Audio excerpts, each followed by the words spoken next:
In today's video, Mark Kelly is finding out what happens when you cross a line you can't step back from and what that looks like in real time. And it's not pretty. Right now, what you're watching, ladies and gentlemen, is a pivot. The attempt to plead his case and spin the narrative because the situation is getting really real. And so Mark Kelly is getting in front of cameras, social media, anyone, anywhere that will let him speak, because things are escalating to a place that he doesn't want it to go. As always, guys, best way to show you support, smash the thumbs up, hit the subscribe, and share this video. That way more people can see what's really going on. Mark Kelly put himself in this situation after appearing in a video with 5 other Democratic lawmakers, the Seditious Six, we know them as now.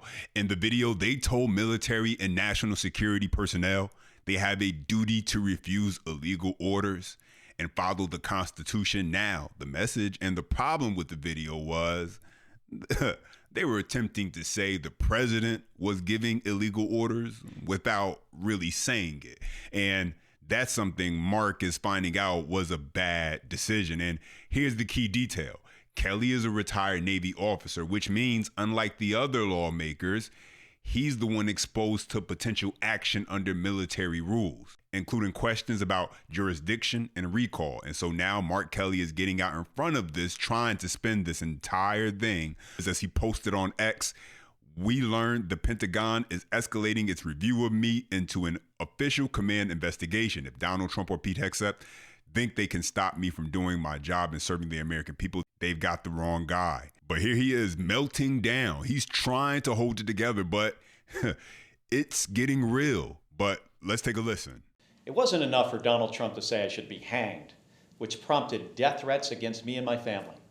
It wasn't enough for Pete Hegseth to announce a sham investigation on social media.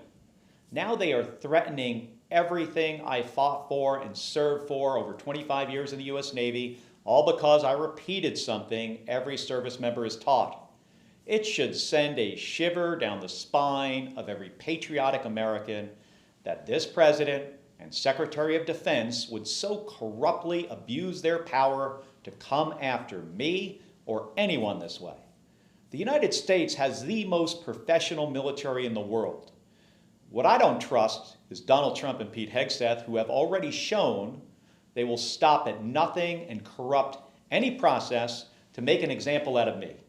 I will keep doing my job representing Arizona, whether that is voting to stop healthcare premiums from skyrocketing for families, calling out these tariffs that are driving up costs, or standing up against anyone who threatens our Constitution and the rule of law. So here's what Mark Kelly is trying to sell, ladies and gentlemen, the usual Democrat defense, where now he's saying, I'm being attacked for saying something every service member already knows. Okay, really? But that's not what it really is. That's not the issue. The issue is the intent. Because we know, was he really just restating the oath and the rules, or were they trying to create chaos? Because if we watch the Democrats and how they operate behind the scenes since Trump has been in office, it's the same play every time. Create tension, chaos, distrust, anything that will undermine the president. Then run on that chaos like they had nothing to do with it. I am not backing down because this really isn't about me.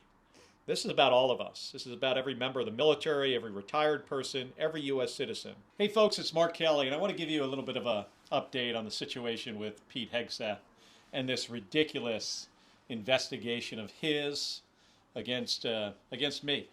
Hey, we just learned that the Department of Defense, they're escalating this review of me into what they call an official command investigation. And then today, this is pretty interesting. Today, we had a brief on the strikes on the Venezuelan boats in the Caribbean. Secretary Hegseth, Pete Hegseth, he was there, along with most of my colleagues, the other U.S. senators, and Marco Rubio as well. And I had some serious questions for Pete Hegseth about these strikes. And at first, he was a little reluctant to answer them, and he just started trying to lecture me on this situation. And, of course, I'm not going to be lectured by this guy, the most unqualified Secretary of Defense in our country's history. So I reminded him that, he said the same thing that I said in 2016, He also said it specifically about this president, and he said it more than once. And also, folks, you got to understand that our military swears an oath to the Constitution, not to a person, not to the president. An oath that requires them to refuse illegal orders.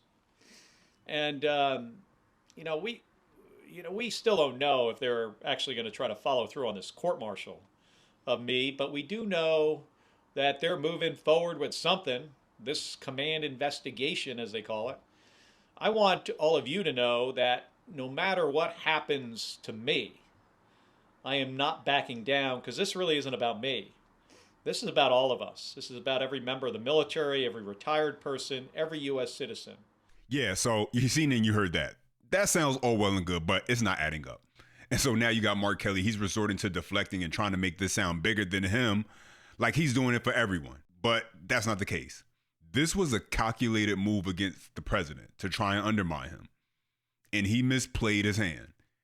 And now he's attempting to spin it into a plea for understanding, like he's standing up for all Americans. This is a very familiar tactic by the left. Paint Trump and Republicans as the bad guys, the evil empire, and the Democrats, they are just trying to save everyone from destruction. But he's panicking now because he may be held accountable. The recent news of the Wisconsin judge that interfered with ICE agents at the courthouse and assisted an illegal migrant to evade them, she was found guilty.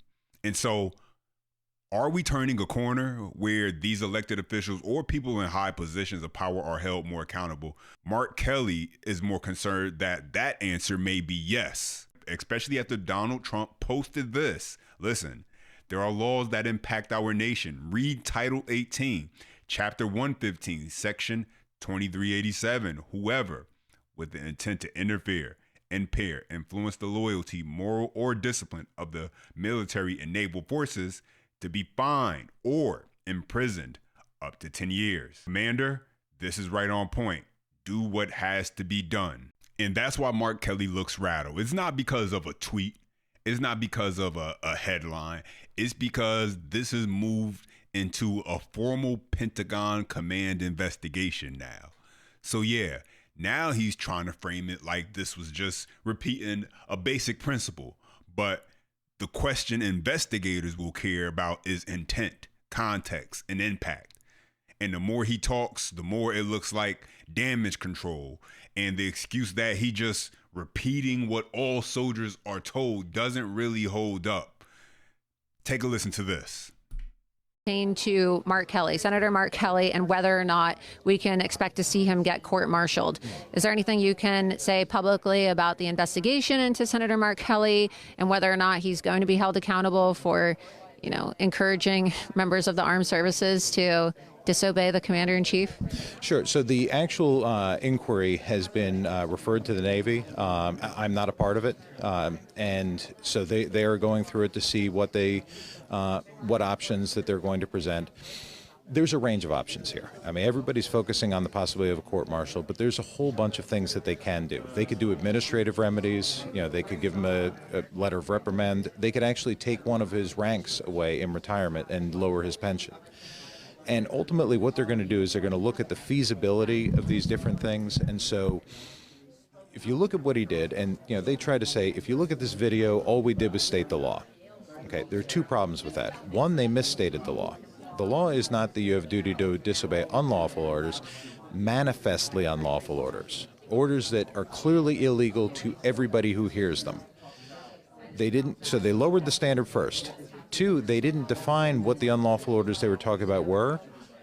But if you instead take that video in the context of all of the other rhetoric, where they're talking about National Guard deployments are unlawful, Venezuelan boat strikes are unlawful, all of the other rhetoric, and you take those two together, then you say, okay, now what they're asking people to do is to not go to the National Guard deployments, to not execute Venezuelan boat strike orders.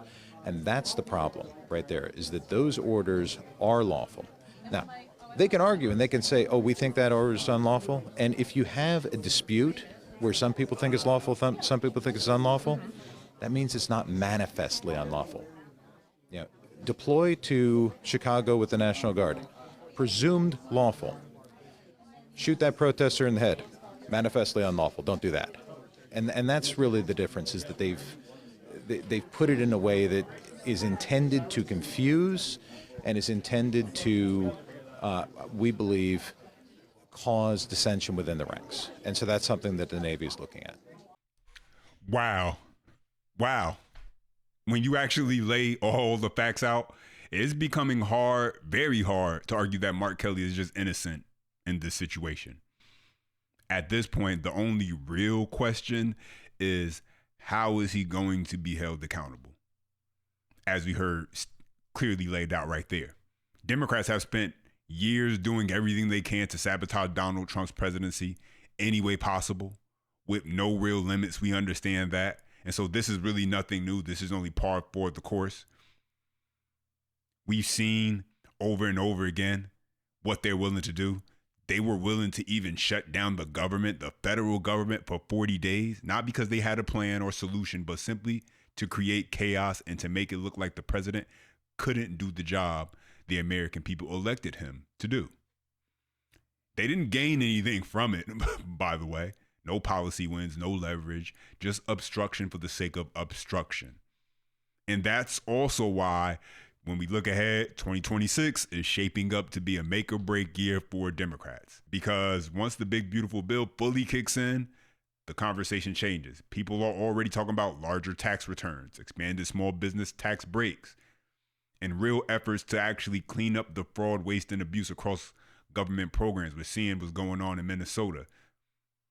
If Republicans can follow that up with putting together a serious health care solution, Democrats will not have anything left to run on. And so right now, their entire strategy depends on Trump failing. And that's a risky bet, because Trump is clearly determined to prove people wrong. He's shown he's willing to listen, adjust, and do what needs to be done to move this country in the right direction. And that's what makes this moment different. And that's why the stakes going into 2026 couldn't be higher. But now I want to hear from you. Drop your comments down below. As always, the best way to show your support is by smashing the thumbs up, hitting that subscribe, and sharing this video. That way more people see what's really going on. Until next time.